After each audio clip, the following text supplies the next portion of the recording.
রাজনৈতিক প্রতিবন্ধকতার জন্য সীমান্তের ওপারে যাওয়া নিষেধ, অথচ প্রায় ৭৭ বছর আগেও এখানে কোনো বেড়াজাল ছিল না।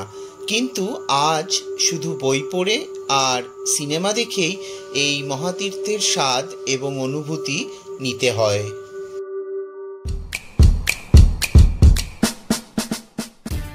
পুরাণকাররা হিংলাজ তীর্থকে সবার ওপরে স্থান দিয়েছেন।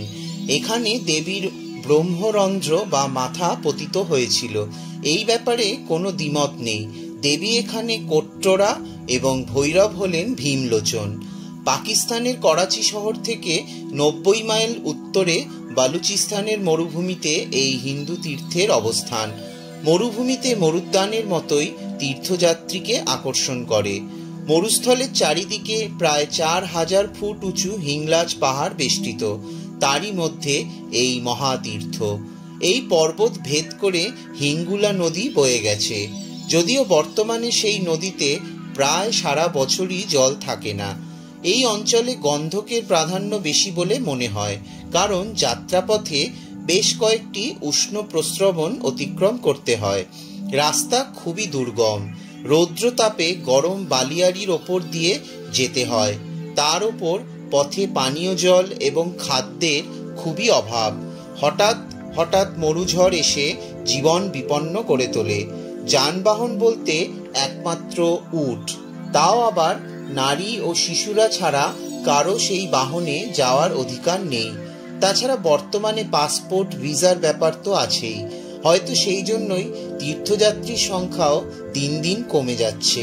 তীর্থযাত্রীরা সাধারণত দলবদ্ধভাবে এই সুদীর্ঘ মরুপথ অতিক্রম করেন।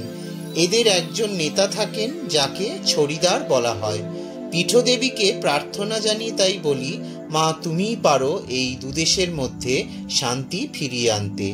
হিংলাজ পীঠস্থানে পৌঁছবার আগে চন্দ্রকূপ নামে একটি উষ্ণকুণ্ডের সামনে প্রথমে পূজা দিতে হয়।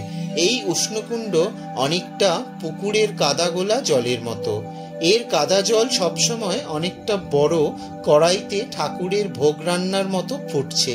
লোককথা অনুযায়ী প্রত্যেক হিংলাজ তীর্থযাত্রীকে এই উষ্ণকুণ্ডের ধারে পুজো দিয়ে তার জীবনের সকল দুষ্কর্মের কথা জোরে জোরে বলে স্বীকার করতে হয় এবং দেবতার কাছে ক্ষমা প্রার্থনা চাইতে হয়।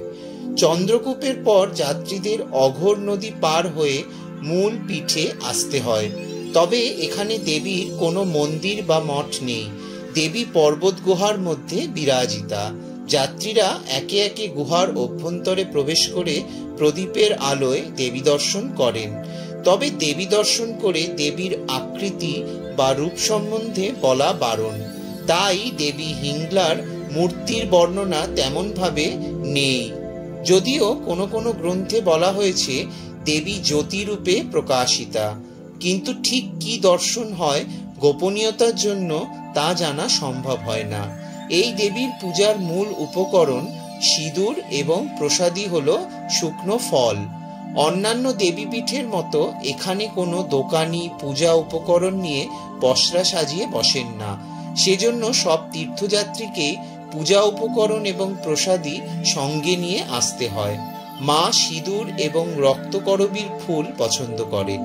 সেই জন্যই হয়তো এই শুষ্ক বালিয়াড়ির মধ্যেও দেবীপীঠের নিকটেই রক্তকরবীর গাছ দেখতে পাওয়া যায়। এই ছিল গৌতম বিশ্বাসের লেখা শক্তিপীঠ পরিক্রমা বই থেকে মহাপীঠ হিংলাজের দেবী কোট্টরা চ্যাপ্টারের সামারি, যেটা আমি আপনাদের সাথে শেয়ার করলাম। ভিডিওটি ভালো লাগলে অবশ্যই লাইক, শেয়ার, কমেন্ট করবেন এবং অবশ্যই আমার চ্যানেলটাকে সাবস্ক্রাইব করে নোটিফিকেশন বেলটাকে অন করে রাখবেন, যাতে ভবিষ্যতে আমি যখনই কোনো ভিডিও আপলোড করব তার নোটিফিকেশন আপনাদের কাছে চলে যাবে। ধন্যবাদ।